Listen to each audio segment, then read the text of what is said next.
is het enige water wat vanmiddag gaat vallen, denk eraan. Hè? Dus, want dat hebben we nodig.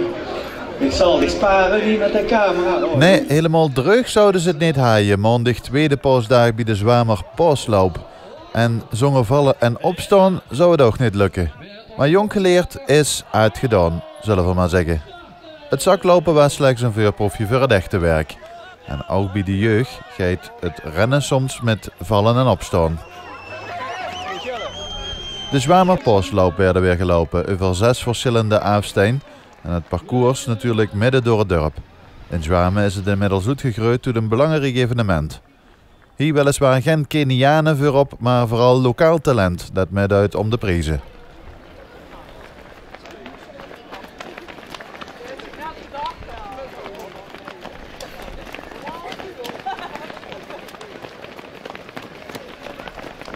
De Springse 1 kilometer voor 10 tot 12 jaar werden gewonnen door Liam Ernst.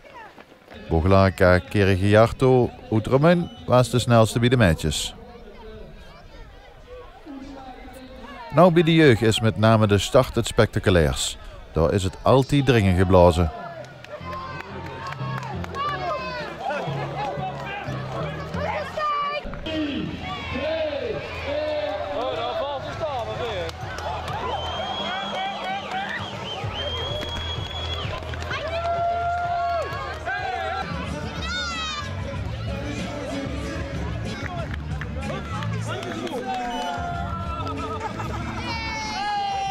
De stad de 2,5 kilometer werden gewonnen door Tony de Benis.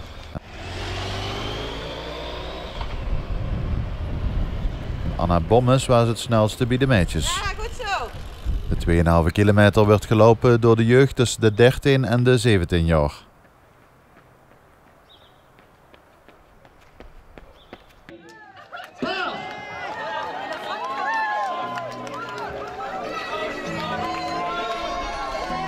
Een haas haaien ze ook in Zwamen op de 5 kilometer. Een paashaas staat dan weer wal.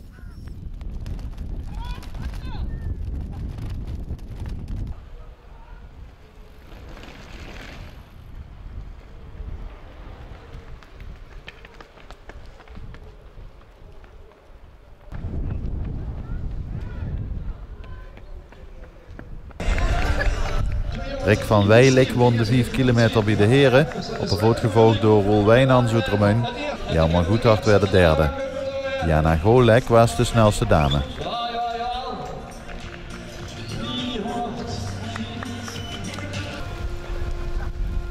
En zoals we al zeiden, niet iedereen hele dreug op paasmaandag. De struimende regen finishen, ja, dan neemt ze wel eens de verkeerde afslag.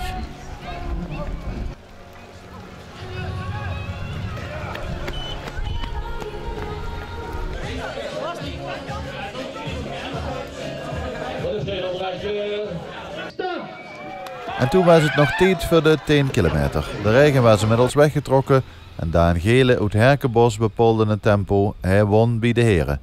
Marcel Haman werd de tweede en brons was er voor Ronald Langehuizen uit Romun.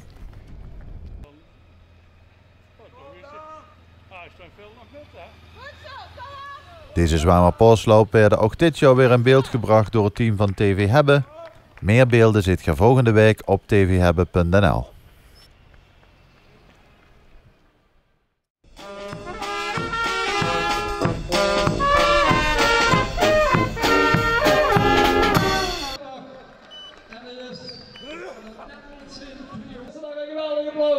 Nummer 1, 2 en 3.